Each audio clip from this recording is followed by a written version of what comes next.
long enough to cover the subject, short enough to keep it interesting. Welcome to Out of My League. I'm Nick Diaz. So sad. March Madness is canceled. It's now March Sadness. But this is good news for LSU basketball next season, and I'm going to explain why. This season was not going to end in a Final Four run. Now, sure, crazier things have happened, especially in March Madness, but this LSU basketball team showed lack of consistency in depth and ability to shoot the ball well, something you need to make a run in March Madness. So let's say the tournament wasn't canceled. They probably would have gotten an 8 seed, according to Joe Lombardi, maybe a 9 seed. So you win that game. All right, well, then you play the number 1 seed. You probably lose that game too. So you win one game, and for the first time since the mid-'80s, you win a tournament game in back-to-back seasons. That's a great thing. But you get a few extra games with the SEC tournament and the NCAA tournament to showcase for pro scouts like Javonte Smart, Emmett Williams, Darius Days, and Trenton Wofford. Guess what?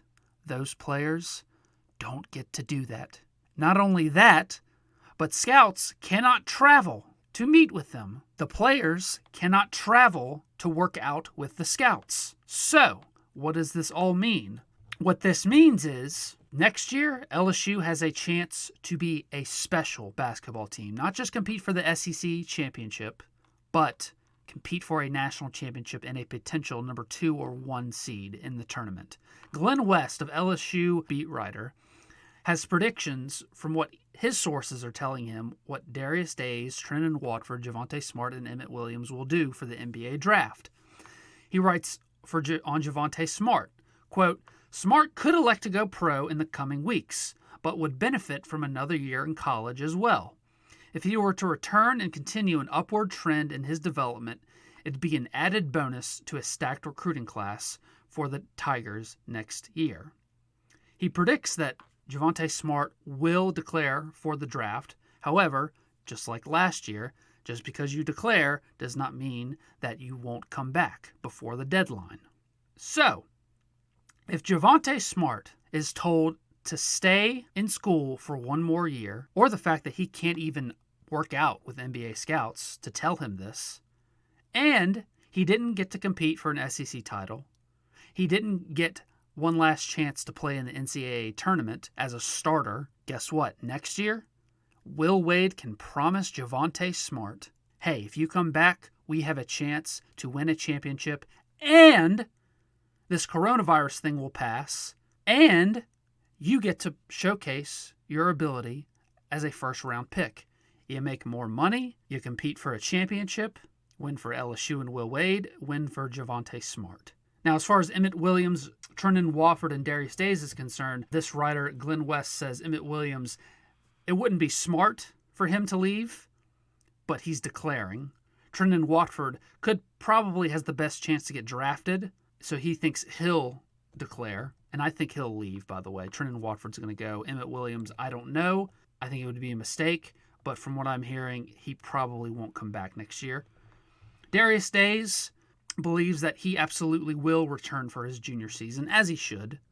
To the next point, why, if Javonte Smart comes back, is that so important to make LSU a potential number 1 seed and Final Four contender for the 2021 tournament?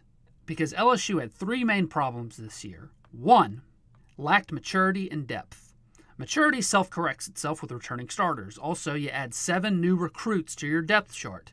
That fixes that problem as well.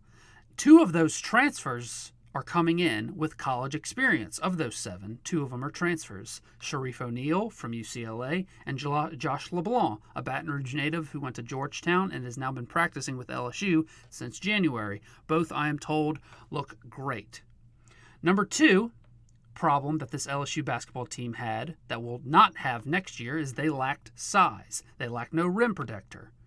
Only 2 players on LSU's roster this past year were over 6'6", and only one of them, Trenton Watford, got any significant playing time.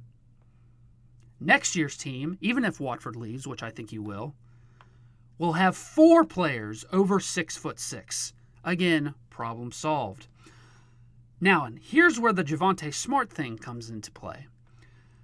To me, this was the biggest problem LSU had this season. They had no true point guard with perimeter speed, a.k.a. Tremont Waters. They had 2 relatively slow-moving shooting guards, Smart and Mays, who were turnover-prone early in the season. Javonte Smart is not a true point guard. He is really an off-the-ball shooting combo guard. Now, next year, LSU is bringing in 3 guards, 3 true freshmen.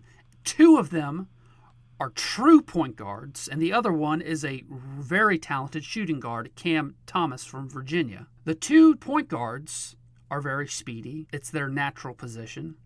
Now, the downside to all of this, though, is that they're going to be true freshmen. And that's never a good thing if you want to make a Final Four run for your best guards to be freshmen. It's not impossible, but it's unlikely in today's college basketball. So, because March Madness is canceled, and because this hurts Javonte Smart finishing the season in a stronger way with the SEC tournament, with March Madness now turning into March Sadness, because of all this, and because the NBA cannot fly or work out with any prospects, especially ones that aren't as well known as Javonte Smart, this increases his chance to come back, get significant playing time, be the leader in the backcourt, and help LSU make a Final Four run in 2021. It's a blessing in disguise. Thanks for listening to Out of My League. If you like what you heard, be sure to like, share, and subscribe. See you later.